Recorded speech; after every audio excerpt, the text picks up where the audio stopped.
Hello respected viewers, I'm George from Ireland.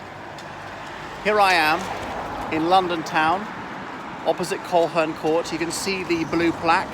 That is Princess Diana's former flat, so where she lived before her engagement to the Prince of Wales, that's Prince Charles. So this plaque was put up very recently, I think it's this year actually, because blue plaques can only be erected to someone over a century after the person's birth or over 20 years after the person's death, whichever is sooner.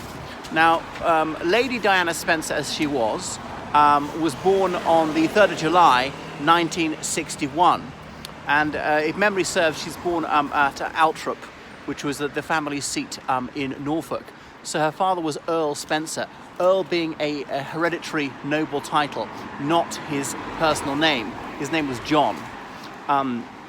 So most peers of the realm, if they got the title Viscount or above, it's named after a place. It's not their surname. They're unusual that the surname is Spencer and the title was also Spencer, Earl Spencer, not Earl of Spencer. You're only of a place, not of your surname.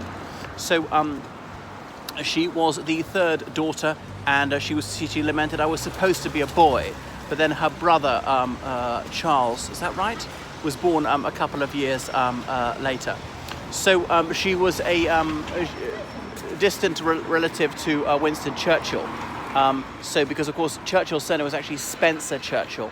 She was also descended from one of Charles II's mistresses. Therefore Prince Charles was her very distant cousin. Their family's trees had branched off about 300 years before Princess Diana was born, so about 10 generations earlier. Anyway, so she went to a school called West Heath.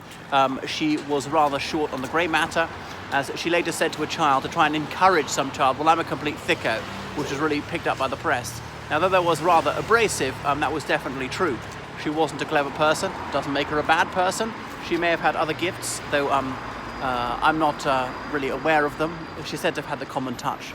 So Princess Diana, she later went to a finishing school in Switzerland, which no longer exists. In fact, finishing schools overall don't exist, where these upper class girls would go for anything from a year, from a term to a year, and they do a bit of English, a bit of maths, and they learn cooking and also how to lay a table. Not that they'd really be cooking as the chatelaine or whichever stately home it was, but simply so they could superintend the servants and make sure they were doing things properly. How to laugh at unfunny jokes at a country house weekend, deportment and so on, how to behave.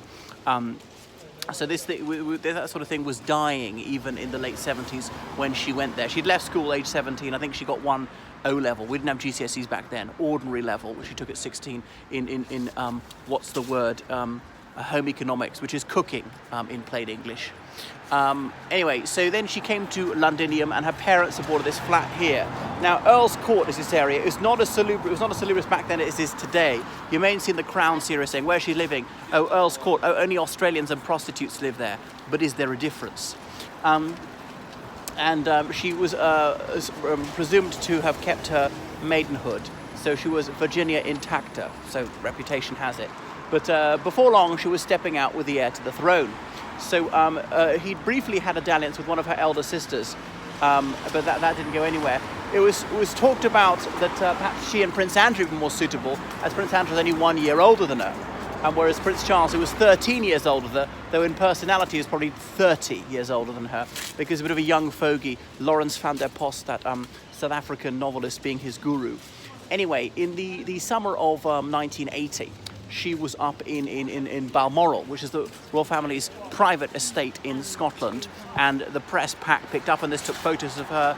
They found her here in London. She was working at some very posh little nursery school, and she had her own car. Shy Di was always fluttering her heavily mascaraed eyelids, and was taciturn, laconic. Perhaps she just had very little to say for herself. So seemed to be a suitable candidate because Charles had reached 30. His parents say, Charlie boy, you need to settle down now, enough sowing your wild oats and all the rest of it. His grandfather figure, Lord Mountbatten, had been murdered in August 1979, blown up by the IRA. So he'd even proposed to Lord Mountbatten's granddaughter, who was Prince Charles's third cousin, but she'd said no. So who was he going to pick? Someone who was young, but not too young. He'd first met her when she was 16. He began his relationship with her when she was 18, and without any question mark over her reputation. A bit empty-headed would be good. You don't want someone who's always opining, and healthy, good-looking, Church of England or willing to convert, and she seemed to tick all the right boxes. So that November, it was announced that they'd got engaged. They did that rather cringe-worthy photo call on a sofa in Buckingham Palace. The journalist asked, "Are you in love?" And there is Diana, who's sort of 19 going on 9, saying, "Of course." And she can barely susurrate because she's so bashful. And Prince Charles says, well, whatever in love means, of course. He's always too brutally candid. Anyway, so they were going ahead. The date was penciled in to get married in July 1981. It would just be days after Princess Diana was due to turn 20. And according to the Diana Gate tapes, which were released which she made in the early 90s, she got cold feet about it. She wanted to back out.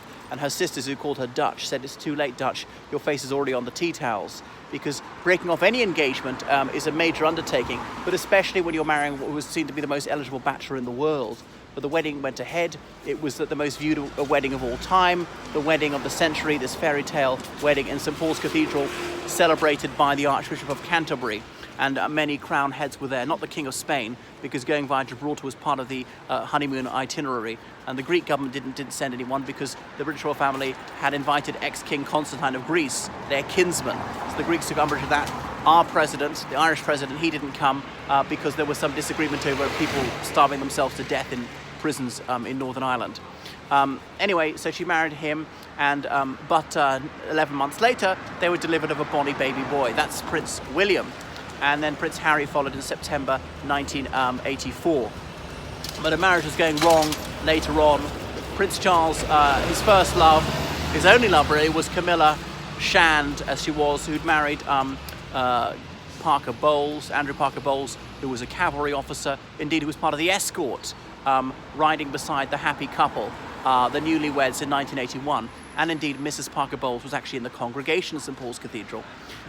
So Princess Diana claims to have found these C and C cufflinks intertwined. The Prince Charles had, as in Charles and Camilla, and claims that she'd overheard him saying before they got married on the phone to someone, "You know, no matter what happens, I shall always love you." She presumed it was Camilla he was on the phone to. Another thing is, she'd gone on a 2-week holiday to Australia. He'd proposed to her, said, "Don't answer me just yet. Take a fortnight to think about it." He later acknowledged he hadn't called her for that whole 2 weeks.